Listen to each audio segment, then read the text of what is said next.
Hey there, are you a newer author who's trying to figure out how to bring your most authentic voice to the page? If so, then I have got a wonderful video for you today because I am talking to the award-winning novelist and memoirist, Kate Christensen, who has spent many years cultivating her own voice and teaching other people how to do the same. She's going to give us her best tips and tricks for how you can bring your most authentic self to the page in a way that will make your work shine. So stick around.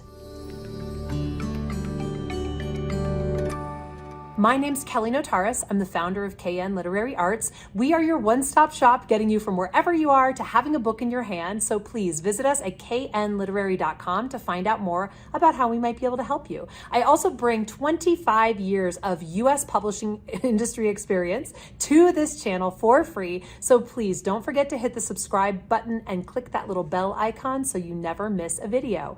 All right, I am thrilled to be introducing you today to someone who I have great respect for as a writer and also feel very honored to call my friend, Kate Christensen. She is truly one of the best people we could be talking to today. She's getting ready right now, packing up and getting ready to go teach at the Iowa Writers Workshop, which is probably the most prestigious, or at least one of the most prestigious writing programs, MFA programs in the country here in the US.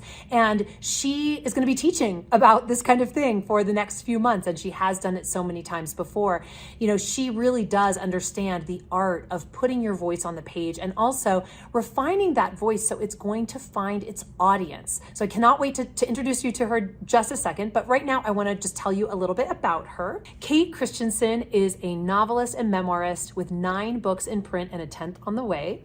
Her novel, The Great Man, was the winner of the 2008 PEN Faulkner Award for Fiction. Okay, people, this is a really big deal. She has taught memoir and fiction at various writers' residencies and MFA programs, including the storied Iowa Writers Workshop, where she will be teaching again in the fall of this year. She's written 2 food-centric memoirs, one of which, called How to Cook a Moose, won the 2016 Maine Literary Award for Memoir. She now lives in Taos, New Mexico, one of my favorite places, with her husband and their 2 adorable dogs. All right, without further ado, I am so thrilled to be introducing you to the wonderful Kate Christensen. All right, Kate, I'm so excited to have you here. Thank you so much for taking the time to talk to us about how to cultivate and refine your writing voice. And you are obviously a novelist and a memoirist. So I'm just curious to hear from you. Maybe you can first just tell us a little bit about you, and have you always been a writer? Has that been your career since you started? And yeah, how did you become so incredibly amazing at writing? That's such a wonderful question. Thank you, Kelly. Well, I always think there are 2 kinds of writers. There's the kind who's born a writer, the kind of writer who doesn't really have a plan B, can't really do anything else. And, you know, all the eggs are in this basket. That's me. That's the kind of writer I am. And then there's the kind of writer who comes to it sort of organically later in life and says, hey, I'm a writer. I never knew that, which is just as valid and just as exciting. I think some of us are cursed and some of us are lucky to discover it later in life. But there's no right or wrong, you know, way to do it. I started writing when I was about 6. I wrote a story called The Magic Carpet Ride, all about 2 sisters who go around the world on a magic carpet, and they eat food in every city that they land in, and they end up getting home in time for tea. So my preoccupation with food was also innate. And I continue to write all my life. I've never not written. That's amazing. And so you started, when did you publish your first novel? Like kind of like what phase of your life were you in? It was late, you know, in terms of sort of the trajectory of a life, considering that I've been writing since I was 6. My first novel came out in 1999 when I was almost 38. Mm-hmm. And you had previously been writing though for your career, writing essays, writing, you know, journalism, or no? I did a creative thesis at Reed College. I was just a writer. I just wrote. I kept journals. I wrote plays. I wrote poetry. I didn't care as long as I was putting words on a page that were my words. And I had a hard childhood, like many writers. And I felt fundamentally lonely and had a lot of sort of stuff in my head that I didn't know where to put. And so writing was always my outlet and my safe harbor. Sort of like a toxic waste dump.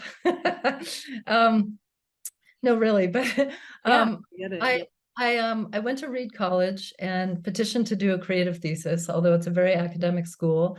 Was granted permission, wrote 4 short stories, one of which got me into the Iowa Writers Workshop. So I got an MFA, and then I moved to New York thinking, hey, I have an MFA. I'm golden. This is going to be great.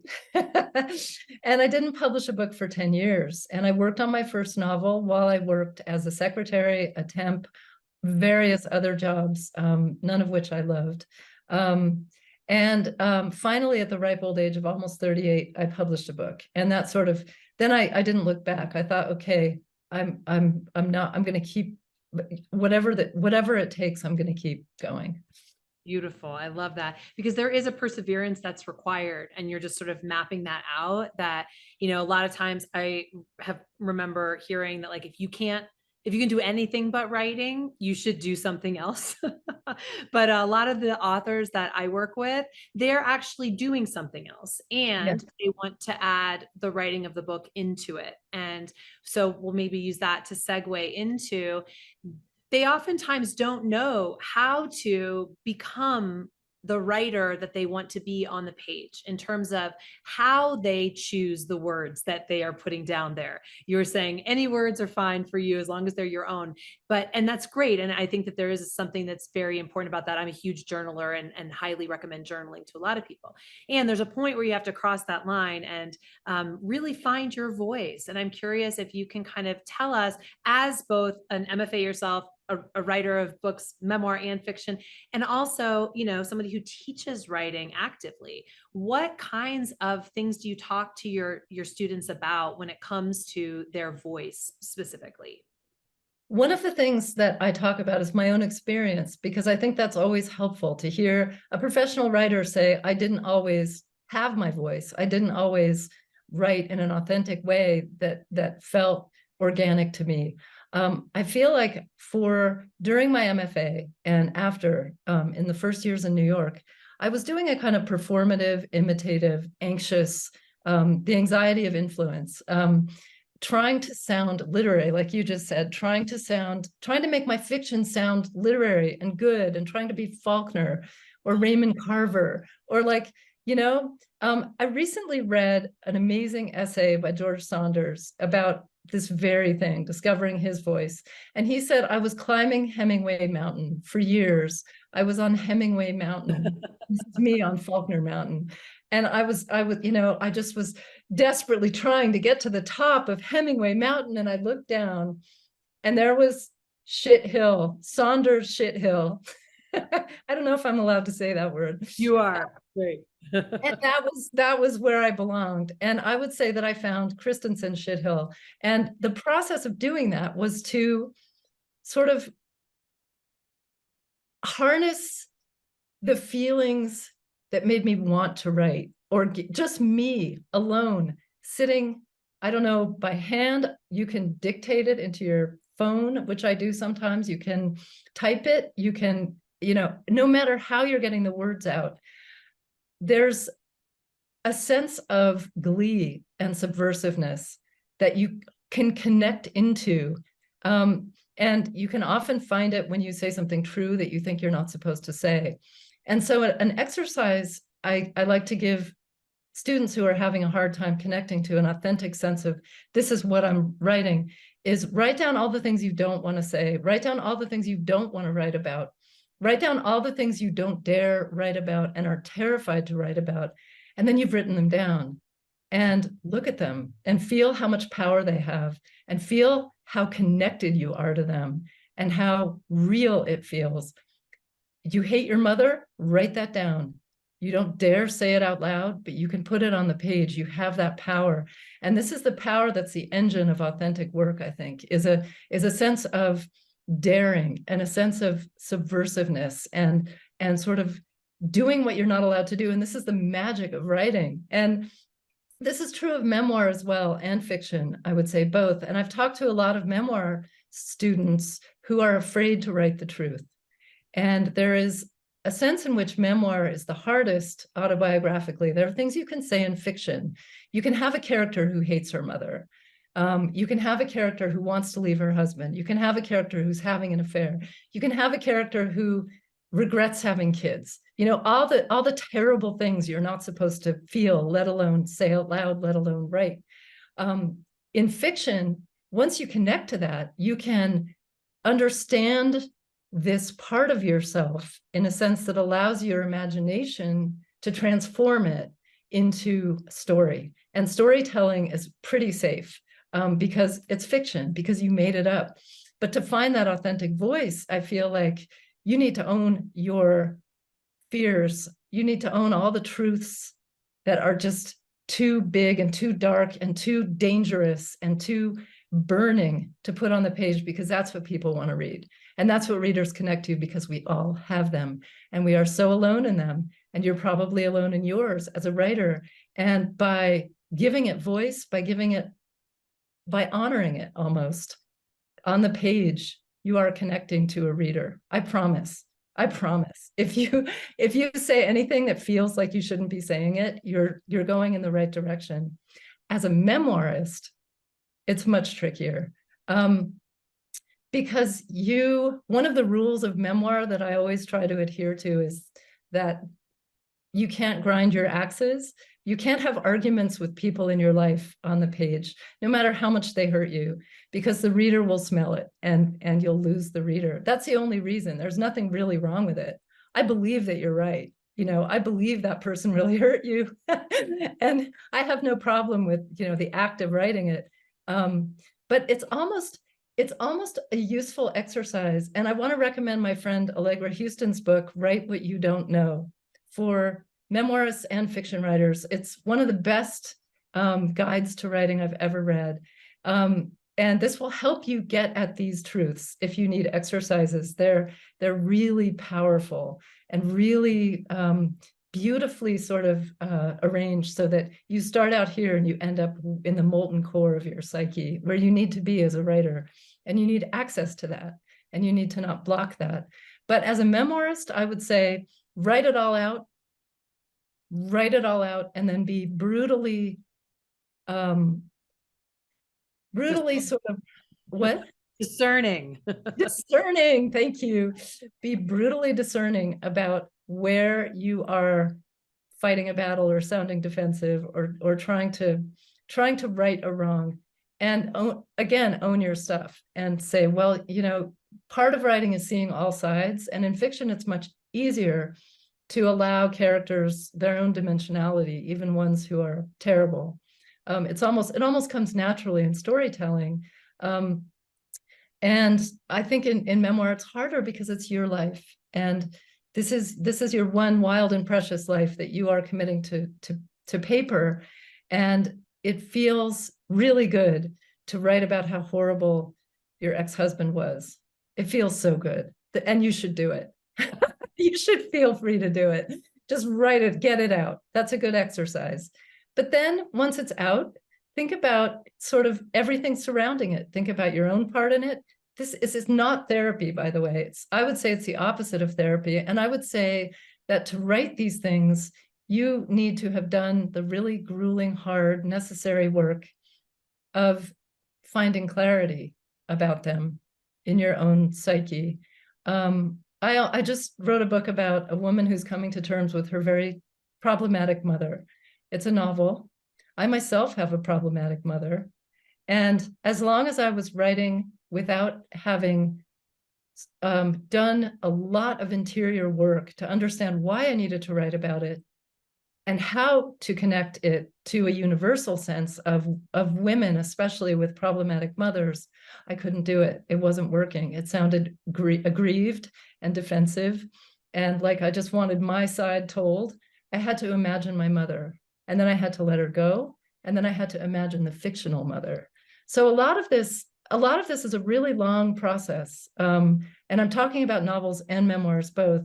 If you're writing a book, to let yourself say whatever you want, and don't try to sound literary. And that's sort of the starting point. And from there, then you do a lot of interior work and you hone but as a leaping off point, the excitement of writing, you should feel like you have like you're on a diving board, jumping up and down, and you're about to be weightless and feel your body perfectly aimed at the water. And as you go into the water, you're starting to write, and with your entire self. I don't know if this makes any sense at It all. makes so much sense. I love it. And there's so many different pieces I want to pull out. First of all, the fact that you, as a writer, have to do your work. You have to look at yourself, because otherwise things are going to come out on the page that you might not even see. It'll be in your blind spot. And it's going to be that thing you were talking about, where the reader is going to know you're just grinding an axe. And that does not feel good to them, because they want the book to be, in a way, about them. Yes. And if it's too specific and too harsh, they're not going to feel like, oh, they're like, oh, that's you. You're creating a product at the end of the day for someone else to consume. And so it needs to go down easy for them. So I really loved that. I think in addition to creating a product for someone to consume, which is exactly right, it's almost like cooking. It's like cooking a meal for someone, and consume is exactly the right verb.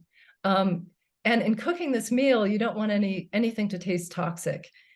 You don't want anything to be burned. You don't want you want it to be luscious and delicious and go down really easily. And to do that, there are techniques, like with cooking, that you need to learn as a writer. And again, like with cooking, you cook with soul, you cook with love. You want to invite the reader in. You want to sort of set a banquet for them to enjoy. And as they eat and have all the different tastes and textures, and now I'm really talking about writing, as they read and experience all these sentences and these, paragraphs, because it is words, it's language, you need to almost erase yourself from the language, rinse the language of your own emotions. And Wordsworth said, poetry is emotion recollected in tranquility. I think strong emotion. I might even be getting this wrong. But what you're talking about doing all this interior work, which is hard, and writing is hard. There's no way around it, and there are no shortcuts.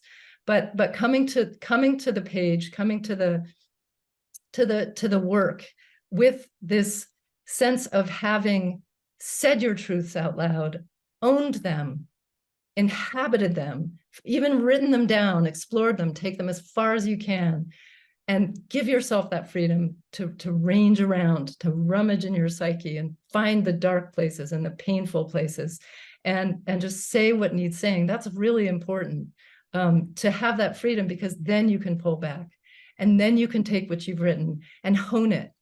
You have raw clay to work with. So I would say, don't censor yourself at the beginning, but just understand that this is not a finished product. This isn't the end point. This is the beginning of finding what the book is and letting it go out into the world as separate from you. And this sort of detachment happens draft after draft, page after page, day after day. Take notes, think about what's not working, and those points where you're grinding an axe, where it's you inserting something that you really want said because you need it said, because that all comes out. That all is changed and molded. And in the case of fiction, all your own muck that you're shaping and molding is little by little turned into characters with their muck. And you use it as your raw material, but you're actually shaping it into fiction, into characters with their own free will and their own problems who are not you. And in memoir, what you're doing is that same thing, even though it is you, even though it is your voice, even though the I is literally you, you're shaping your muck into a story that you set free and detach from. And again, it's the opposite of therapy, because to do the work, you have to have done the work. It isn't the process of doing the work, if that makes sense. Yeah. Well, sometimes I find that our authors are actually getting therapy in the first draft.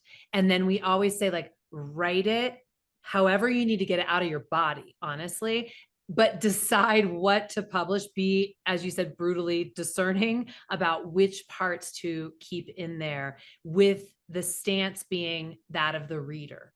So it's not the stance of you putting something out into the world. It is a piece of art, obviously, but it's also really meant to be something that the reader is going to, I love that, to want to eat as a luscious, delicious, colorful meal. Yeah, I love that. With a dessert. Always with the dessert, gluten-free, just kidding. Gluten and dairy-free for Kate. So I wanted to bring up another thing. So, sometimes our authors are curious what we even really mean by voice. And I thought maybe if you were willing to give us a couple examples of places where you think, like, where you see newer authors making mistakes with their voice, that will help people really understand the definition of what we're talking about when we talk about voice. I would say that a voice is the vehicle that carries you through a work. It's almost like you're traveling through the book on the voice, because the voice propels you. It gives the book energy and motion and personality. So let's say it's a car. Let's say you're in a car and you're driving through a book as you read. Sometimes the engine sputters. Sometimes it breaks down. So what that means in terms of actual language is anything that takes you out of the story. Any sentence that doesn't feel organic to the work, that doesn't flow. And so it's essential to read your own work with this brutal, in addition to what you say, it's how you say it. And ideally, what you say determines, like, the language comes out of. This is hard to describe because it's hard to do. But this is sort of the beauty of good writing, is when you feel the subject and the expression are hand in glove, that the writer has something to say, and this thing the writer has to say, because the writer has done a lot of internal work and worked on the draft, there's a cleanliness to it. There's a feeling of the language is almost transparent, not calling attention to itself, no matter how stylistically sophisticated it is, no matter how poetic, no matter how lyrical, how beautiful, any of it. It almost disappears. And what you want is for the language to disappear, in addition to the writer. You want the story to be paramount, whether it's a memoir or fiction. You want the writer to give his or her own ego, and I use that word very deliberately, need to sound literary, need to be a good writer, all of it, let it go, and let what you're saying, let your characters, let your imagination, let your envisioning of the scene determine how you write it, so that the language is a means to the story. It's not an end in itself. I recently read a young writer's stories, and I could feel her anxiety trying to write beautiful sentences, trying to make them sound good.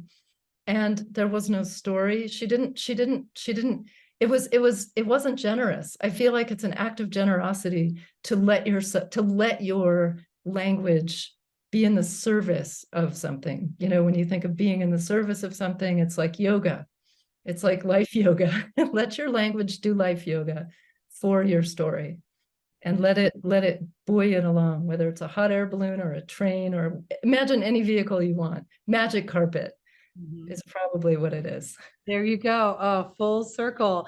Before we go, Kate, would you tell us, I just always think it's really helpful for our authors to hear about the habits that really, like, writers who are writing for a living have to put in place, because it can be very easy to sort of, if you're not writing for a living, to sort of be like, well, I wanted to write today, but I'm going to do something else instead. And I know you have a pretty disciplined writing practice. So would you tell us a little bit about that? I have a disciplined writing practice, and I'll be happy to tell you about it. Again, I feel like there are no shortcuts. And one of the things I think is crucial, if you want to be a writer, a working writer of any kind, commitment to craft, commitment, it's discipline. And it sounds so not fun, but again, it's like practicing an instrument. And the more you do it, the more fun it is, because the better you are, and the more you integrate it into your life. I feel like you do a disservice to yourself if you don't give yourself that every day for 15 minutes. Touch your book, connect to your writing, put some words into the world that are artful in any way, and and make it a practice, again, like life yoga, like meditation, like any, you can think of it as a spiritual practice, which I believe it is. And I believe that what you're doing is, again, honoring a gift that you have and a desire that you have and a true sort of impetus that you have to share your soul with a reader's soul, because that's really what writing is. And so think of it as an act of generosity to yourself and also to a reader, that you will get better if you do it every day. If you took music lessons as a kid, you know that's true. And there is no way around it. So I do write every day. And if I don't, I feel like I've missed out on something. And I'll just say very quickly that once you realize the pleasure and the joy and how grounded you feel in this practice, you won't want to not do it. And ideally, that's how it works. Like, you give yourself this pleasure, you realize it's great, you find time because you like it. Sometimes you don't feel like it, but you know you should do it, and you do it anyway. But it's, again, it rewards itself. And I'm saying this as someone who sometimes hates writing, and I chafe about it, and I feel, it's not always going to go well, and it's not always going to be fun. Sometimes, again, like exercise or playing an instrument, your body isn't cooperating, you feel creaky, you're all thumbs. Push through it. Breathe. Always remember that you are a carbon-based life form. If you're a Trekkie, you'll know what I mean. Put your whole body into the writing and let it just then sit with it. If it's not coming, breathe. Feel your earlobes. That always helps me. It really does. There's some psychological thing about touching your earlobes. When my writing's not going well, I just give myself a little ear massage. And this is a really practical little hint. That is such a good tip. I am so using that.